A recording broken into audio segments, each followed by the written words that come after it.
ಯಾವುದೇ ಇಲಾಖೆಯಲ್ಲಿ ಇಲ್ಲದೆ ಇರತಕ್ಕಂಥ ಸಾವು ನೋವುಗಳು ಈ ಇಲಾಖೆಯಲ್ಲಿ ನೌಕರರಿಂದ ಈ ದಿನನೂ ಒಬ್ಬ ಪಿಡಿಒ ಸತ್ತಿದ್ದಾರೆ.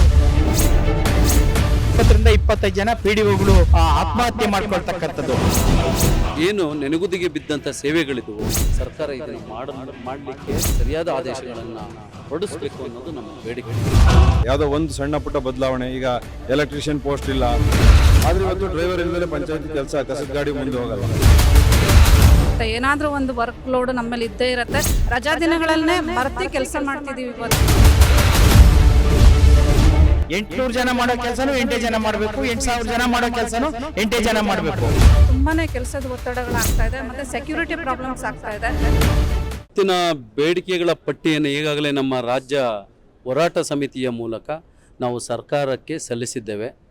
ಈ ಒಂದು ಹೋರಾಟದಲ್ಲಿನ ಎಲ್ಲ ವೃಂದಗಳ ಬೇಡಿಕೆಗಳು ನಾವು ಇಡೀ RDPR ಕುಟುಂಬ ಅಂತ ಏನು ನಾವು ಪರಿಕಲ್ಪನೆಯನ್ನು ಈ ಹೋರಾಟದ ಮೂಲಕ ನಾವು ಪ್ರತಿಪಾದಿಸ್ತಾ ಇದ್ದೀವಿ, ಆ ಒಂದು ಕುಟುಂಬದ ಎಲ್ಲ ಸವಲತ್ತುಗಳು ಏನು ನೆನೆಗುದಿಗೆ ಬಿದ್ದಂಥ ಸೇವೆಗಳಿದ್ವು, ಆ ಎಲ್ಲ ಸೇವೆಗಳನ್ನು ನಾವು ಸರ್ಕಾರ ಇದನ್ನು ಮಾಡಲಿಕ್ಕೆ ಸರಿಯಾದ ಆದೇಶಗಳನ್ನು ಹೊರಡಿಸಬೇಕು ಅನ್ನೋದು ನಮ್ಮ ಬೇಡಿಕೆಗಳಾಗಿದೆ.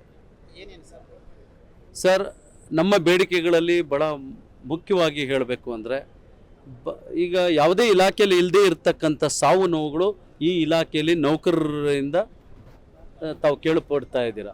ಭಾಳಷ್ಟು ನೌಕರರು, ಸುಮಾರು 500 ನೌಕರರು, ಎಲ್ಲ ವೃಂದಗಳು ಸೇರಿ 500 ನೌಕರರಷ್ಟು ಸಾವುಗಳನ್ನು ಈ ದಿನನೂ ಒಬ್ಬ PDO ಸತ್ತಿದ್ದಾರೆ. ಇದೆಲ್ಲದಕ್ಕೂ ಕಾರಣ ನಮ್ಮ ನೌಕರಿಯಲ್ಲಿರ್ತಕ್ಕಂಥ ಒತ್ತಡ ಮುಖ್ಯವಾಗಿ, ಅಥವಾ ಒಂದಲ್ಲ ಒಂದು ರೀತಿ ಈ ಒಂದು ಕೆಲಸನೇ ಸಾವುಗಳಿಗೆ ಕಾರಣ ಆಗಿದೆ. ಈ ಒಂದು ಕಾರಣಕ್ಕಾಗಿ ಈ ಸಾವುಗಳನ್ನು ತಪ್ಪಿಸುವ ಕೆಲವು ನಿರ್ಧಾರಗಳಿಗಾಗಿ ಒತ್ತಾಯಿಸಿ, ಅಂದರೆ ಈಗಾಗಲೇ ಜಿಲ್ಲಾ ವೃಂದ ಇದ್ದಾಗೆ ಇಷ್ಟು ಸಾವಾಗ್ತಾ ಇದೆ, ಈಗ ವರ್ಗಾವಣೆಯನ್ನು ರಾಜ್ಯ ವೃಂದ ಮಾಡಿದಾಗ ನಮ್ಮ ಸೇವೆಗಳಲ್ಲಿ ನಮಗೆ ಅನ್ಯಾಯ ಆಗ್ತದೆ. ಈಗ ಒಬ್ಬ PDO ಒಂದು ಜಿಲ್ಲೆಯಲ್ಲಿದ್ದು ಅವರು ಬಡ್ತಿಯನ್ನು ಹೊಂದಿದ್ರೆ ಕಾರ್ಯದರ್ಶಿಗೆ ಬಡ್ತಿ ಸಿಗುತ್ತೆ, ಗ್ರೇಡ್ 2 ಕಾರ್ಯದರ್ಶಿ ಅಥವಾ SDAಗೆ ಬಡ್ತಿ ಸಿಗುತ್ತೆ, ಆಮೇಲೆ ಕರ ವಸೂಲಿಗಾರರಿಗೆ ಬಡ್ತಿ ಸಿಗುತ್ತೆ, ವಾಟರ್ಮೆನ್ನು ಮತ್ತೊಬ್ಬರು ಇನ್ನೊಬ್ಬರು ಇರೋಂಥವ್ರಿಗೆ ಬಿಲ್ ಕಲೆಕ್ಟರ್ ಆಗಿ ಬಡ್ತಿ ಸಿಗುತ್ತೆ. ಇದೊಂದು ಚೈನ್ ಥರ ಇರುತ್ತೆ. ನೀವು ರಾಜ್ಯ ಮಟ್ಟದ ಮಾಡಿದಾಗ ಯಾವುದೋ ಒಂದೆರಡು ಜಿಲ್ಲೆಗೆ ಬಡ್ತಿಗಳನ್ನು ಕೊಟ್ಬಿಟ್ರೆ ಮಿಕ್ದವರೆಲ್ಲ ಬಡ್ತಿ ಇಲ್ಲದೆ ರಿಟೈರ್ಡ್ ಆಗೋಂಥ ಪರಿಸ್ಥಿತಿಗಳು ಇರ್ತದೆ. ಅದರ ಜೊತೆಗೆ ಬೆಂಗಳೂರಲ್ಲಿ ಇರ್ತಕ್ಕಂಥ ಭಾಷಾ ಮತ್ತು ನಮ್ಮ ಸಾಂಸ್ಕೃತಿಕ ಏನು ಕಲ್ಚರ್ ಇದೆ, ಇದು ವ್ಯತ್ಯಾಸವಾಗಿ ನಿಮಗೆ ಕಾಣಿಸ್ತದೆ. ನಾವು ಈ ನಮ್ಮ ಭಾಷೆನ ರಾಯಚೂರಿನಂಥ ಉತ್ತರ ಕರ್ನಾಟಕದ ಭಾಷೆಗಳ ಜೊತೆ ನೋಡಿದಾಗ ಸ್ವಲ್ಪ ವ್ಯತ್ಯಾಸ ಇರ್ತದೆ. ಅದೇ ರೀತಿ ಕೋಸ್ಟಲ್ ಏರಿಯಾ ಭಾಗದಲ್ಲಿ ವ್ಯತ್ಯಾಸ ಇರ್ತದೆ. ನಾವು ಹೋಗಿದ ತಕ್ಷಣ ಸಾರ್ವಜನಿಕರಿಗೆ ಸೇವೆ, ಕಡತಗಳ ಜೊತೆ ಕೇವಲ ಕುತ್ಕೊಂಡು ಕೆಲಸ ಮಾಡೋಂಥವ್ರಲ್ಲ, ನಾವು ಸಾರ್ವಜನಿಕರು ಮತ್ತು ಗ್ರಾಮಸ್ಥರ ಜೊತೆ ಸೇವೆಗಳನ್ನು ನೀಡಬೇಕಾಗಿರೋದ್ರಿಂದ ಅವರಿಗೆ ನಾವು ಕೆಲಸಗಳನ್ನು ಮಾಡಬೇಕಾಗಿರೋದ್ರಿಂದ ಅವರ ಮಾತಿಗೆ ಮತ್ತು ಅವರ ಜೊತೆ ಬಳಸಂಥ ಭಾಷೆಗಳು ಅವ್ರಿಗೆ ಹತ್ತಿರವಾಗಿದ್ದಾಗ ಅವರು ತಮ್ಮ ಅಹವಾಲನ್ನು ಸಲ್ಲಿಸಲಿಕ್ಕೆ ಭಾಳ ಸುಲಭ ಆಗ್ತದೆ. ಈ ಒಂದು ಕಾರಣದಿಂದ ನಾವು ಆ ಗ್ರಾಮ ಪಂಚಾಯಿತಿಗಳಿಗೆ ಹೋದಾಗ ನಾವು ಸೇವೆ ನೀಡಲು ವಿಫಲರಾಗುವಂಥ ಸಾಧ್ಯತೆ, ಭಾಷಾ ವೈರುಧ್ಯತೆಯಿಂದ ಭಾಳ ಕಷ್ಟ ಆಗ್ತದೆ. ಅಲ್ಲದೆ ಎಲ್ಲ ರೀತಿಯಲ್ಲೂ ನಮಗೆ ನೌಕರ ವಿರೋಧಿಯಾಗಿರೋದ್ರಿಂದ ಇಲಾಖೆ ಅಂಥವುದನ್ನು ಕೈಬಿಟ್ಟು ನೌಕರ ಸ್ನೇಹಿಯಾಗಿ ಆದೇಶಗಳನ್ನು ಮಾಡಬೇಕು.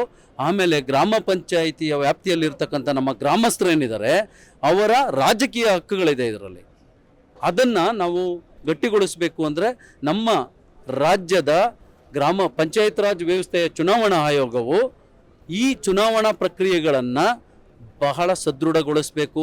ಪಾರದರ್ಶಕತೆಯಿಂದ ಗ್ರಾಮ ಪಂಚಾಯಿತಿಯ ಚುನಾವಣೆಗಳನ್ನು ನಡೆಸಬೇಕು. ಅಧ್ಯಕ್ಷ ಉಪಾಧ್ಯಕ್ಷರ ಚುನಾವಣೆಗಳನ್ನು ನಡೆದಂಥ ಸಂದರ್ಭದಲ್ಲೂ ಸಹ ಪಾರದರ್ಶಕತೆಯನ್ನು ಕಾಪಾಡುವತ್ತ ಹೆಚ್ಚಿನ ಗಮನವನ್ನು ಸರ್ಕಾರ ನೀಡಬೇಕು. ಯಾಕೆಂದರೆ ಅಲ್ಲಿ ನಡೀತಕ್ಕಂಥ ವ್ಯತ್ಯಾಸಗಳು ಏನಿದೆ, ಆ ವ್ಯತ್ಯಾಸಗಳು ಗ್ರಾಮ ಪಂಚಾಯಿತಿ ಆಡಳಿತದ ಮೇಲೆ ಅಮೂಲಾಗ್ರವಾದಂಥ ಒಂದು ಪರಿಣಾಮವನ್ನು ಬೀರುತ್ತೆ.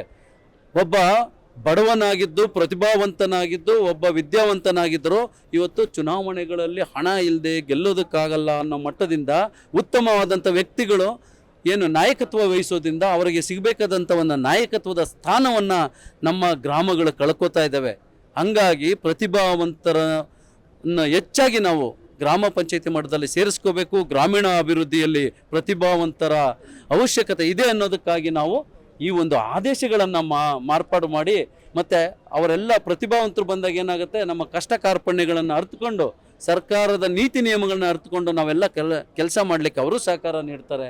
ಹಂಗಾಗಿ ಈ ಒಂದು ಹೋರಾಟ ಮತ್ತು ಬೇಡಿಕೆಗಳು ಗ್ರಾಮೀಣ ಜನರ ಸದೃಢ, ಗ್ರಾಮ ಪಂಚಾಯಿತಿಗಳ ಸದೃಢ ಮತ್ತು ಇಲಾಖೆಯಲ್ಲಿ ಸೇವೆ ನೀಡುವಂಥ ನೌಕರರನ್ನು ಗಟ್ಟಿಗೊಳಿಸುವಂಥ ಮತ್ತು ಅವರನ್ನು ಎಂಥದೇ ಪರಿಣಾಮಕಾರಿಯಾದಂಥ ಸಂದರ್ಭಗಳಲ್ಲೂ ಬಹಳ ಸಾವಧಾನವಾಗಿ ಸೇವೆಗಳನ್ನು ಕೊಡೋದಕ್ಕೆ, ಸದೃಢ ಮಾಡೋದಕ್ಕೆ ಈ ಹೋರಾಟವನ್ನು ನಾವು ಹಮ್ಮಿಕೊಂಡಿದ್ದೀವಿ.